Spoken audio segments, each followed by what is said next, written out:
people study this for a long period of time and don't take action. It's trying to help them get the confidence to go ahead and take action because they believe in real estate. They believe it's a thing they want to be involved in, but it's a lot to digest on your own right out of the gate. Yeah.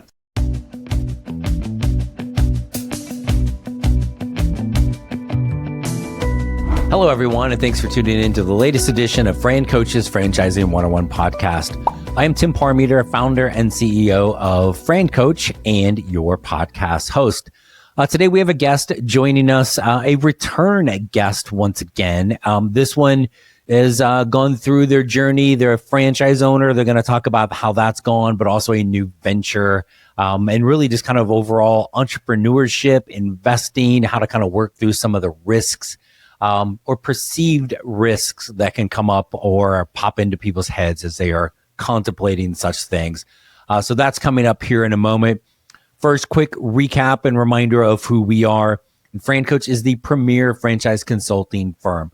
Our goal has nothing to do with selling anything. Our number one goal is to properly educate you on franchise ownership to determine if you should own a franchise. If so, what is your absolute best franchise to own? That's what our team is here to help you with. And we hope these podcasts help give you a little bit of a head start on that learning journey before you reach out to our team. So let's talk to our guest. What if your 9-to-5 job didn't last forever? What if there was a better way to create professional success your way without fear of layoffs or downsizing? What if I told you that it's all possible through franchise ownership? Franchise ownership gives you a proven playbook to execute, so you can be in business for yourself, but not by yourself. But with thousands of franchises out there, how do you know which is the best one for you? That's where FranCoach comes in. FranCoach will help build out your ideal business model based on your talents, skills, and core values. Then use our proprietary knowledge of the franchises to bring curated options based on what you want, and then guide you through the vetting process until we find your best match. Individualized, personalized, and 100% free to you. Ready to control your future? Scan the QR code or visit francoach.net and let FranCoach help create your better tomorrow. Hey, we're back on the Franchising 101 podcast, and not just a guest, but a repeat guest coming back to talk and give us a little update on his journey, some new things that are coming. Our good friend, Mr. Chad Ackerman. Chad, thanks for joining us. Hey, Tim, great to be back. Yeah, when I get down, I need to reach out and talk to Tim again. It's a great way for me to pick myself back up. So I appreciate you having me back on the podcast once again. No, it's usually the other way around. Things are going well. People talk to me and then it's like, oh man, geez. So I get to be the anomaly then, is what you're saying. Yeah, good deal. Well, thanks for joining us. And for those people who maybe have not, for reasons that defy logic, but have not listened or watched every single podcast episode, number one, shame on you. And number two, they're all right there, catch up. But Chad, give us a little, I want to hear your kind of story, kind of share with us on some background and even kind of how we got initially connected a couple years back. Yeah, no. So I was a career W-2 guy in HR of all places. So the most non-influential department you could be in a corporation, maybe. But I reached a point in my career, somebody had kind of dropped the idea in my head to get into multiple income streams, that I started looking around for other options for me to do and started looking at real estate investing. Found the idea of investing passively in real estate through Bigger Pockets and getting connected to some local people here in beautiful Columbus, Ohio, and it fed the beast and flipped the switch that I got into it, got started with a company with a group of friends called Left Field Investors. We were teaching people how to invest passively in real estate, and we grew that to a point where we ended up selling it a little over a year ago now. And when I sold that, wasn't great enough sale for me to just go fish and be golf and that kind of thing the rest of my life, but it was nice, and it gave me opportunity to look around at some other flexibility that I happened to stumble on your lovely podcast. And I did binge like your first 30 episodes driving back from Chicago to Columbus to get me started on this pace. So thank you for that. You're welcome. Right. And you didn't swerve into the ditch. So that's also a bonus. Yes. Although you do talk a lot slower here than the 2x speed I was listening to you at to begin with. But that really kind of intrigued me. I wanted to get into, another entrepreneurial situation, and you were great at helping me kind of sift through and find out what I should get into next.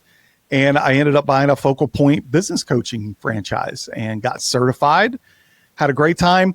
As I was trying to sift through what to do with my franchise now and who to target, I was talking to my old business partners, and a lot of them said, why don't you coach LP, limited partners, that want to learn about investing passively in the space? You've got all this Focal Point talent. You got all the history with real estate. Why don't you blend the two? And I'm like, that's a fantastic idea. That I had done the Focal Point thing for a while and was mulling around trying to figure out what I was going to do. And it was about May timeframe that it finally clicked of, hey, yeah, lean into real estate with the Focal Point background and blend the two and see what you can do with it. And so I formed Chad Ackerman Real Estate with nicely acronyms into CARE to start my business CARE to help educate people on how to invest in passive real estate. Awesome. So we've kind of gone to this full circle where you've been, and I always remember, there's certain backgrounds of people that will come into us that are, whether they realize it or not, are really kind of geared towards being an entrepreneur. And then there are a couple not so much, and HR is usually in the not so much bucket. True, right? True. It's not the standard. It's not the breeding ground for this. That's for sure. But that was where you'd always kind of had, again, that entrepreneurial spirit with it. And so we've got Focal Point going and now, but then also blended with the past of the real estate and the passive real estate investment. So maybe there's somebody, maybe I'm the only person, but I'm going to ask probably a basic question. What the hell does that mean? Like, walk us through kind of that at a high level. That's fair. And that half of what CARE is trying to do is educate people on exactly that question. And I'll give credit to Focal Point and that franchisors. The beauty of their structure is they'll educate you on it. They let you kind of take free reign of, like, what do you want to do this? What kind of business do you want to create? So I couldn't have created CARE without Focal Point by any means. But what we get into, the passive real estate, I chased a lot of shiny objects in real estate investing and looked at all the single family things you could do. And it just burned me out to think of, how can I scale to the degree I need to do to feel comfortable leaving a W-2, that I just couldn't get to it. And I got introduced to the passive side through a local meetup. And it was unclear to me. I thought you had to be filthy rich to do this. I thought you had to know people and it was kind of off market kind of stuff. And I discovered it really isn't. You just need to get educated on it. The idea is you're investing passively as a limited partner into a syndication kind of deal.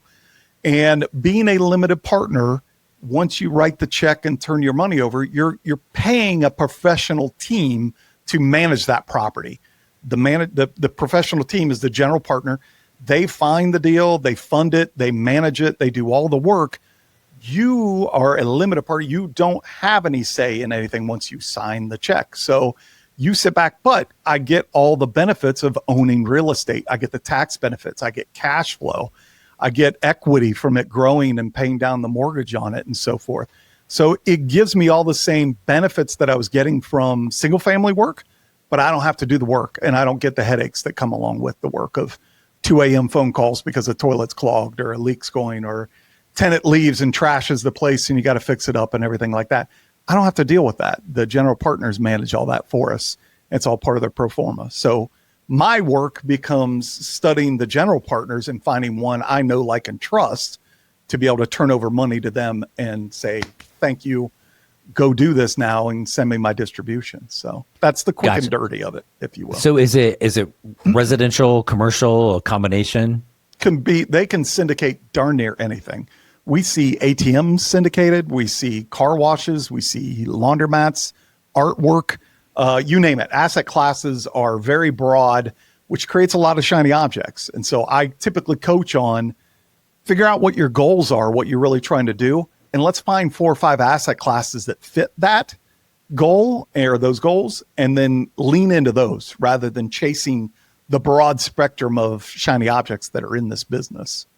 Okay. So, and I can really see the connection between Focal Point business coaching, working with small to mid-sized business owners to help them grow, improve, all of those things. Yeah. And even if somebody currently doesn't own a business and you're looking into this, you kind of are now in that entrepreneur space. I am investing money in something that I hope to get me some sort of return. And in this case, in a fairly passive way. So that certainly ties together. So let's, I don't know, coach me up here, Chad. So I've got I don't want to brag, but I'm doing really well. I got an extra $20 in my pocket that I'm looking to do something with. That's clearly going to get me $1 million back. But I'm sure there's some ranges, but regardless of the dollar amount, I say, hey, I might want to do this. What does that kind of process look like for you with care? Yeah. Well, and I fell into the same gap. I made the mistake when I started. The first thing I do is a very focal point-ish kind of thing.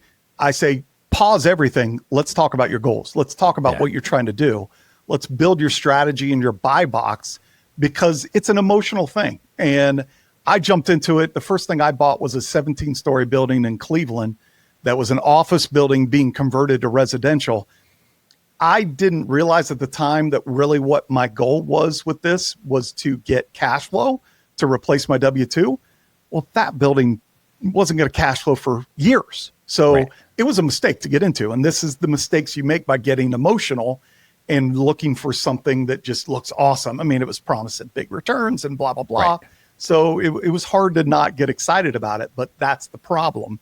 So I pause people, say, no, slow down. Let's talk about this a little bit. And I use focal point materials to help really guide goal discussions then. Yeah. To let's get to where we take as much emotion out of this as we can and get very black and white with a buy box. So that way, when we get to a point of looking at deals, you can measure it against your buy box and give a much easier yes or no kind of thing. And even like for instance, my goal was cash flow. The last thing I should look at are development deals, ground up. They're not going to cash flow forever.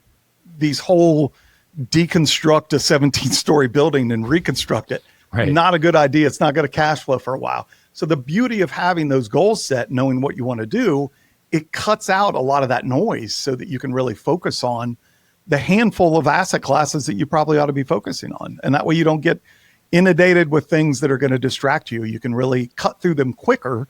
So if the development deal, delete it and move on to the next one and see what else is coming. So, or if your goals are more long term, then that might be the exact thing that you do want. 100% could go the other way. And then if that's the case, okay, let's stay away from asset classes like triple net lease deals that cash flow great, but little equity at the end of the day. You might get 25% over what you put into it. So so it's important to really spend time on that up front and go through and really think about treat it like a will, or you would a lot of your business. Define what you need it today. As your life changes and things change, well, then we need to pivot that strategy as well. And maybe you start with high equity because you're still in a W-2 and you like what you're doing. So let's just go build equity. But it's someday you want to pull away from the W-2 more. Okay, let's find cash flow assets now and mix it in there and get diversity. And so you're investing essentially kind of as a fractional standpoint. Is that correct? It's a good way to think about it. Yeah. There's usually, there might be 100 limited partners in the deal with you. And the reason the general partners coming to you is, say they're going to take down a 100-unit apartment building and it's going to cost them $12 million and they want to raise $3 million of capital to cover the down payment and cover capital expenditures that they want. They may have that on their own, or they may go to private equity and find it themselves. But a lot of these guys will go out to the retail investor, which is me, and ask for $50,000 from me. And then 100 other people that get in at various amounts. And that covers what they need to do so they can go do their project. And we just come along for the ride. Right. I guess I would just made me think of years ago when I started buying some stock and kind of created an account for my kid. And one of them was Amazon, because why not? Right. And he's like maybe first or second grade, Dad, I own Amazon, right? Like, sure. Yes. You got a brick. Yes. of it, Go, yeah. go tell show and tell that you own Amazon. Right. And I'm pretty sure we wouldn't be living here if that was the case. But again, it's almost kind of from that standpoint, it sounds like, It is. right? Right. So you're looking at that, and how does that affect the goals? Is it more long-term, more short term? And what is your kind of responsibility? If I give you X amount of money, what's the responsibility on my half or my part at that point? Yeah, so your responsibility really starts before you ever write the check. Your goal is we always say you're betting the jockey, not the horse. So you're really trying to get to an operator, a general partner that you feel is going to be a good operator of this project for you. Then you understand, once you kind of identify, you start with an asset class. What asset class fits my goals? Then what operators are in that asset class? Once you identify one you like on them, then it's, okay, now let me see your deal and vet your deal. So we call it, you're a passive investor, but we call it an active passive investor. That you got to do all this due diligence work up front. That's what you're really responsible for. Once you write the check and you turn it over, then you're along for the ride. Then your responsibilities at that point are watch for the quarterly reporting that they do. Are they staying on track with what they said they do?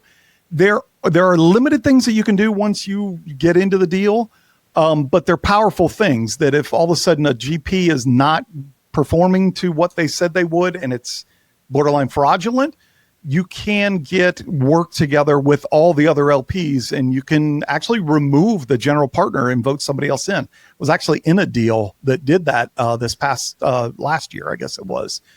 Took a general partner out of 3 different deals that he was running because they didn't believe he was running it accurately or without fraud involved. And they picked somebody else that they wanted the deal to go to, and it's transitioned over them. And it was probably a really good thing in that case. But so Nice. you can do some activity. I love a good little coup d'etat. So that's always nice. Yes, so yes, and I'm sure like absolutely. the mind, I don't care what it is, when you're spending your money on something, there's always the fear, right? Like, I think that's what kind of like franchise, we talk about it all the time, all the things that are going to cause fear. And a lot of times it's just the fear of the unknown, but you do want to protect yourself. I'm quite sure that rarely happens, but what are the recourses if it does? And then once you put that money in, does it depend? What are kind of the timelines of or the rules on when I can pull that back, or when and how do I start making money on that investment? Yep. And again, this will depend on the asset class too. There are syndications that pull debt by debt off of companies that have a bunch of debt on their books and they want to get rid of it. A lot of those you can get in and out of in 90 days or maybe a year. When you buy into a syndication that's buying an apartment for 5 years while they fix it up a little bit, leave some meat on the bone, and then try to sell it to somebody else at some point in time. So some of the syndications, once you put money in, you're at their mercy of when they have a capital event to get money out. A lot of those individuals 5 years ago, they were refinancing a lot of your money back to you after a couple years. So they buy it. It was kind of under distress.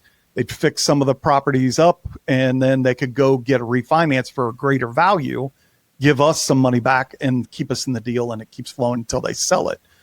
So it kind of depends on the asset class of how long you're in and what you're going to see.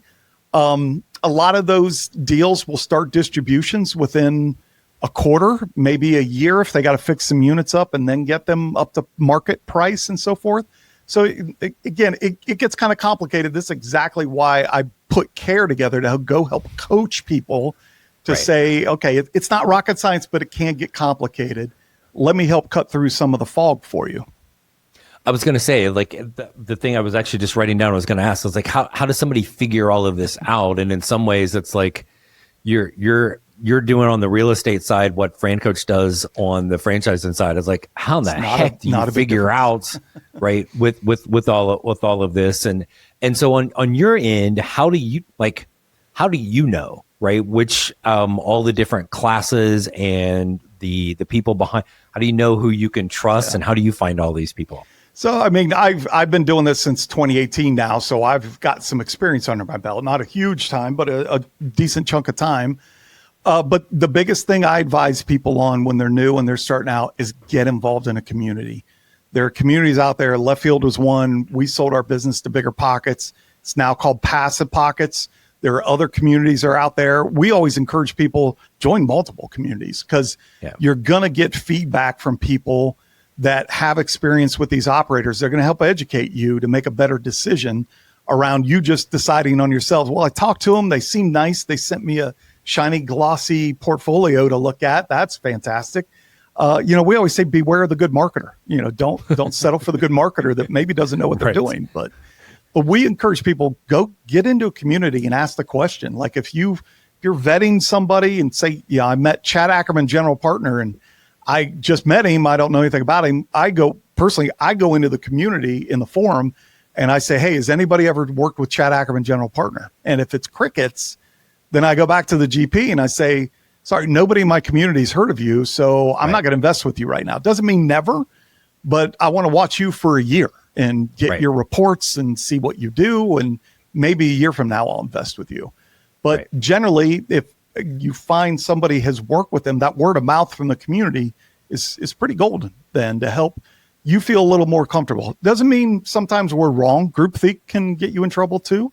Right. But for the most part, I trust the community, and at least it bakes into my decision making by being involved with the community. So I highly encourage that. It's too risky to spend that much money on and not have a Tim Parmeter to help you make a decision from coaching you through what franchise you want, or a community of people that can help kind of educate you some more too. So, and I'm going to kind of make a guess here. I don't know this, but the correlation back to franchising too is people sometimes like, man, whatever reason, I don't like my job, or I wish I could work for myself. How about a franchise? And they start thinking of all the high dollar stuff, right? There's McDonald's and Taco Bell and or restaurant, all these things that are multi-million dollars. I don't have millions of dollars. There's no way I can own a franchise. When yes, that is the reality for those brands, but the flip side is there's all of these things on the other end of the spectrum, sometimes down to even like, $100,000 ish for a total investment for a franchise. Yeah. That doesn't take that much cash out of pocket. And people are like, oh, okay. I didn't know that was possible. So somebody, and I'm hearing it, I'm going, oh man, there's these big giant apartment buildings and a $15 million investment. I don't have $15 million, right? Like, well, if you had the $15 million, I guess you'd just be buying the building by yourself, right? So are there, I'm sure it's really wide, but are there ranges or kind of like minimums that people need to think about to be able to invest in something like this? Yeah, no, good question. I get that one a lot too. And it's a big myth in the industry people generally think, oh, I need $250,000, $500,000 to do this. Well, generally, the retail investor, like I am, the deals I'm finding, a lot of them have a minimum of $50,000. And there's kind of an unwritten rule in the business that if it's the first time you invest with an operator, you can ask them for less, and most likely they let you in for 50% of that. So you could get into a lot of these for as little as $25,000. Beyond that, there's a company called TribeVest that they actually help. You could do this on your own. You don't need TribeVest, but there's a lot of people that will pool money together. If you got friends or family that are interested, and none of them want to write a $25,000 check, which I get, it's a big commitment. What if you found 5 people that each of you put $5,000 in, form an LLC, and go invest in it together? It's a good way to get started and spread that risk out a little bit further. So I help coach people about how to build that model as well, to dip your toe in the water a little bit more and spread out that risk. And I don't try to, like, we always preach diversity in the asset classes you get into. So you're not all in multifamily and all of a sudden the housing market takes a dump and your whole portfolio tanks. We preach, obviously, diversify an operator. So you don't give all your money to Tim Parmeter and then Tim runs off to Tahiti or something and is gone. And diversify in geography. So don't buy it all in Florida and a hurricane takes out your whole portfolio. If you do those 3 things, that's a really good start. And the best way to do that is invest in the minimums in multiple deals so that you're spreading your money around. You're meeting new operators if you're not going to invest in the same operator twice for a while, which is encouraged. And that gets you into that know, like, and trust mode with multiple people, but you've spread your risk. It's like getting into a like a mutual fund or something that you've spread your risk Right. around a little bit more. So I always try to coach people along that facet to spread your money out. Don't get excited and this seems like a winner. I'm going to dump everything in here. It's like, win with a little bit, win with your minimum and be happy about that and survive to the next one. Gotcha. Okay. So that minimum is kind of per investment, but you could do that several times. So you've got that diversity. And you mentioned earlier, one of the things about real estate, and this happens in franchising a lot, it's like people kind of fall in love with something and for all of the wrong reasons, usually in real estate. And in fact, we've got a guest coming on in a couple of weeks that's talking about that they do real estate for franchises. And it's very, very common. Like, oh my gosh, I love this space and all the things, but what they love about it has nothing to do with why it's a good or bad location. Yeah, right. And so I'm sure you've got some of the same thing where people get enamored with something, but it's not like you were talking about, like going back to what your goals are for this. It may be great, just not great for you. That factors in a lot for you guys with this, right? Absolutely. We'll get deals all the time that kind of a standard IRR for a multifamily is that you get 17 to 20% return on the deal. We'll get deals all the time that come in with 30% IRRs. And it's like that's an immediate red flag for me to say, no, I've seen too many deals that unless this is like your cousin's building or something that it got willed to you or something, there's got to be a really good reason that you can turn over something like, especially in this economy with interest rates like they are and how slow everything is and what tariffs are doing to products to fix things up. I'm like, I just don't trust any of it. So you kind of learn, again, this is why your buy box is important to have, of don't get sucked into it. One of the biggest things I coach on too is get over FOMO. You need to not have fear of missing out because there's going to be another deal. So don't get wrapped up in one and feel like you got to jump on it because there's going to be something else. If it doesn't fit in your buy box, skip it. There's going to be another one that comes around that will. Yeah, absolutely. So then again, probably some similarities here. So the question we'll get asked a lot is, wait, you're going to help me figure out what I actually want versus what I think I want, because those two things are rarely the same in reality. And then figure all of this out, like what's the cost? And as you know, working with FranCoach, there is no fee. We're like recruiters. We get compensated on the back end. You're an awesome dude, but like you ain't doing this for free, right? So how does that work for folks that want to work with you on something like this? Yeah, no, good question. So I set up a package, kind of an onboarding package to this is the focal point coming in again and helping me think through this. It's a 7-session course to send people through to get you started. It's goal setting, it's strategy discussion, it's how to vet a tenant or a operator, vet an operator, how to vet a deal. It's setting up your business, as you kind of alluded to. Investing is a business. So do you set up an LLC or not? Get a separate bank account and so forth. So it's a process just to kind of get you going and get you educated. And then I also offer one-on-one coaching on a monthly basis after that is structured very similar to Focal Point. No contracts. We'll do it as long as you have an interest in getting help coached on this stuff to get you going, get you educated, get you into the business and feeling comfortable. My whole goal, kind of like yours, is people study this for a long period of time and don't take action.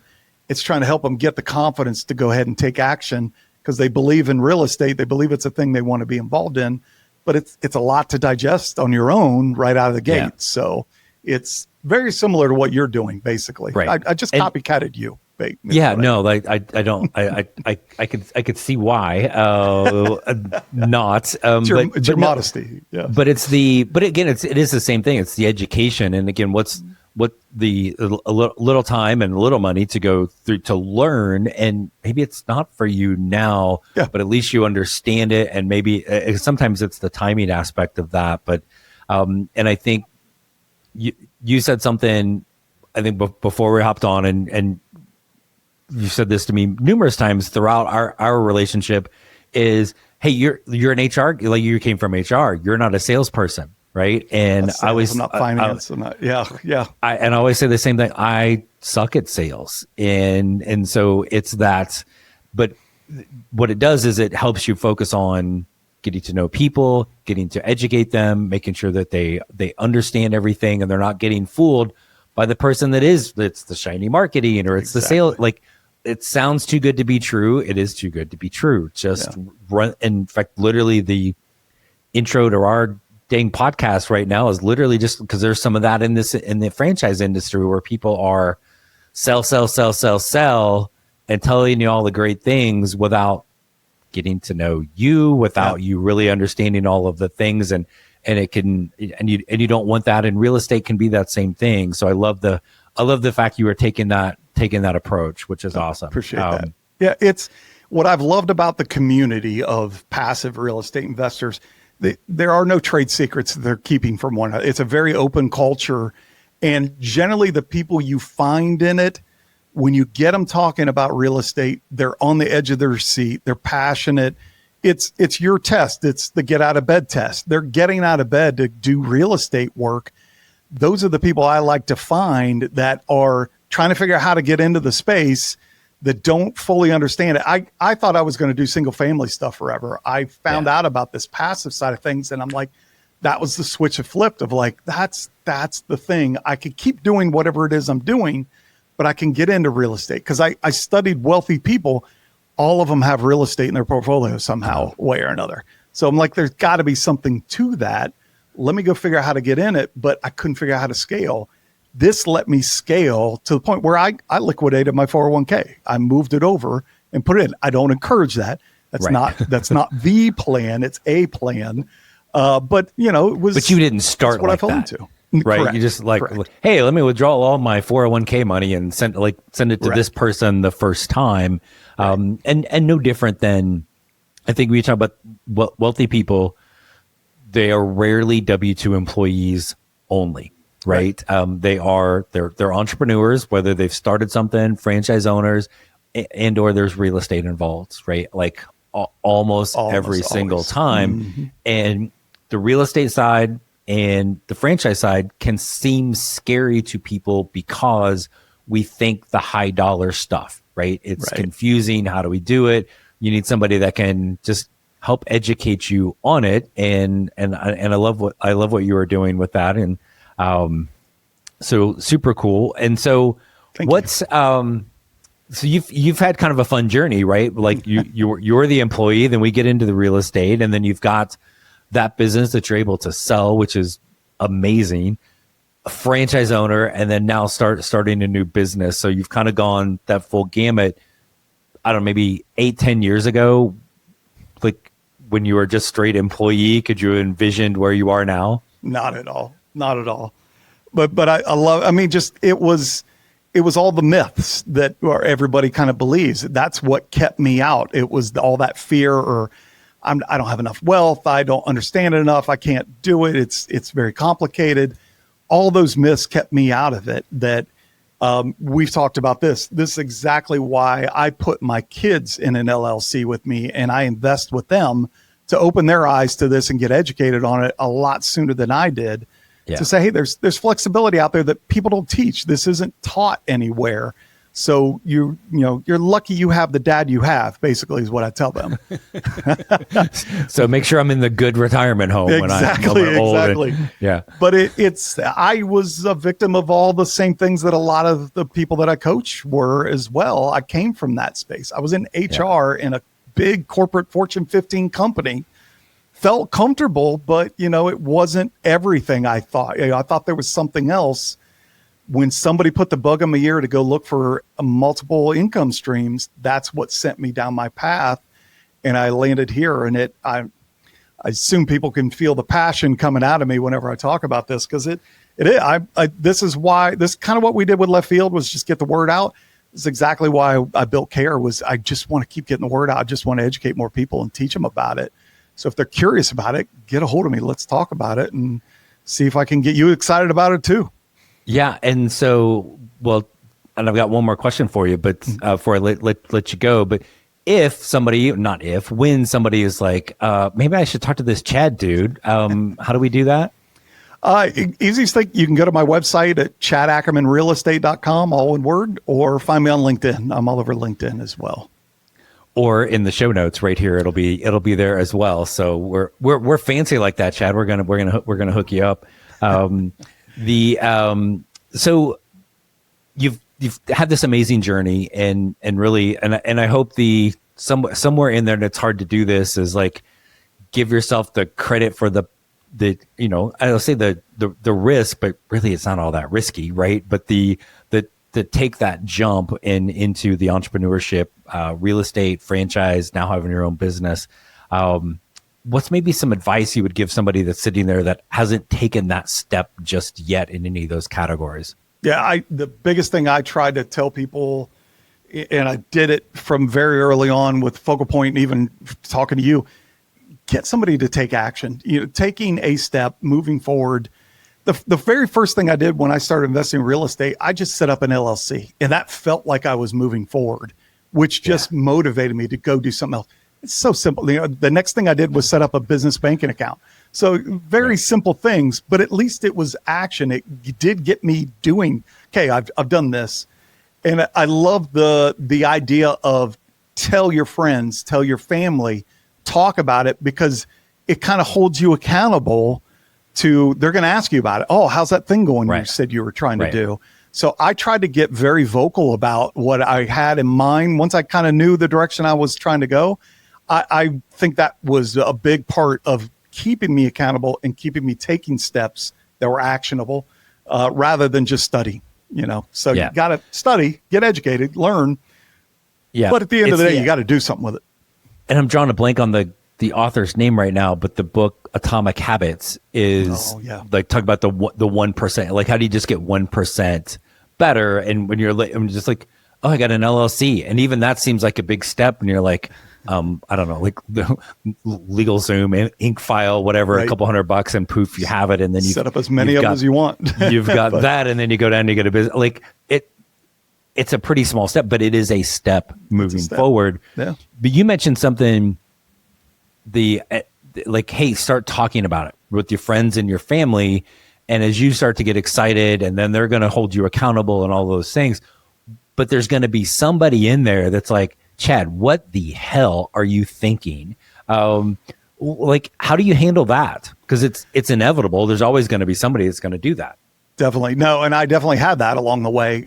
The other parable that I've received through the years that I like is, you are, who you surround yourself with. And so I tried to seek out people that were doing what I was doing, one, to learn from them, but two, to help build my confidence that when I met the naysayer, I could brush it off, or I had not come back, but I had a way to debate it with them and so forth. And at the end of the day, check it out, file it in the back of my head, but go back to my team that was, doing the same thing I was doing to help build me back up, kind of thing. That was a huge part of this as well, was finding people that understood what I wanted to get into and I could surround myself. Not that I cut loose friends that I'd had for years that thought I was an idiot for doing this stuff, but I did just, you ended up limiting your conversation about the topic until you had better proof to talk to them about. Say, hey, look at this that I did. Hey, not to rub it in their face, but to say, no, this is tangible. This has some credit, So. I think a lot of times there's just maybe a little bit of jealousy in that standpoint. They don't have the courage to take the same thing. But and I tell people this all the time. You're gonna start a franchise, and you're gonna have different, like, your friend group's gonna kind of change a little bit, right? Because there's gonna be somebody out there. Well, one of my best friends still to this day, I don't think he's got the foggiest idea what I do. My wife and I talk about this with our families. Like, they kind of glaze over trying to talk about it. Right. So they just don't. And so that's okay. But then I've got, here are my franchise friends that we can all kind of talk, and you're going to have the same thing from a real estate standpoint. And I just, again, like, it's the, surround yourself with the people you want to be, not the ones that you don't. It's pretty dang simple. So agreed. If they're a couple steps ahead of you, all the better, because you can learn from their mistakes and so forth, and all of that I think is very valuable to help get. Well, and again, that's when you talk about the community aspect from a real estate standpoint, again, very similar to a franchise network or system. I'm sure If you had a question at any point in time in your focal point journey and you shoot a message out to other owners, I'm sure it's just you're getting flooded with responses and people there to help because you have surrounded yourself with like-minded people. Exactly. It's very powerful. The community, I'm a big fan of the community experience. So there's a lot of value in that for people, depending on what you're trying to do. So awesome. All of it's good stuff. Indeed. As was this, and always enjoy chatting with you, my friend. And I appreciate you coming on to talk to us a little bit about care. Chad Ackerman realestate.com is where you find our pal Chad, or on LinkedIn, or there in the show notes. Chad, thank you so much for coming on again today. I appreciate it. Always a pleasure, man. I'd love to get on and chat with you again. So thanks for having me on. We'll do that. We'll just make it an annual event. It'll be good. So, right. Awesome. Cool. Thanks, Chad. Thanks again to Chad Ackerman for joining us. Franchise owner, business owner, real estate investor. He's got a whole bunch of things going on. We didn't even get into the fact that he's an Ohio State Buckeye fan. I don't hold that against him because he's a good dude, and happy to have him join us. And we hope, as always, these Franchising 101 podcast episodes help educate you on all of the things that come into play as a franchise owner and give you insights into the amazing possibilities that can be achieved. When you are ready, our team here at FranCoach is here to help you. Again, never any fee for our service. Also, don't forget, subscribe here or wherever you're listening to our podcast. Our YouTube channel has all of this plus a bunch of other things, and our Franchising 360 show, which we are in season 2 of on Biz TV every Friday, 8 Eastern, 5 Pacific, 1:30 Eastern on Sunday. It's even on Wednesday mornings again. This thing is blowing up. We've got 3 different airings, and you can always find them the following week on YouTube as well.